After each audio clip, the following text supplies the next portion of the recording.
أعوذ بالله من الشيطان الرجيم. بسم الله الرحمن الرحيم.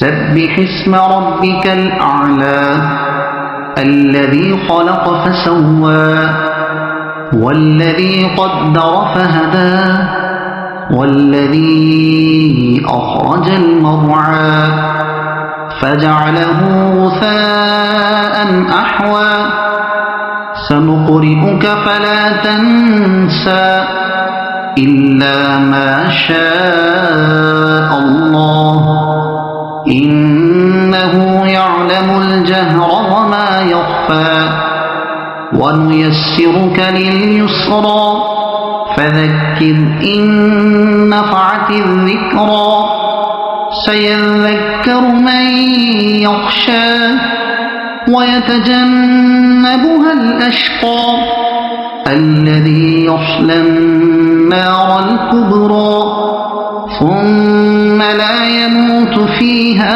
ولا يحيا قد أفلح من تزكى وذكر اسم ربه فصلى بل تؤثرون الحياة الدنيا والآخرة خير وأبقى إن هذا لفي الصحف الأولى صحف إبراهيم وموسى. صدق الله العظيم.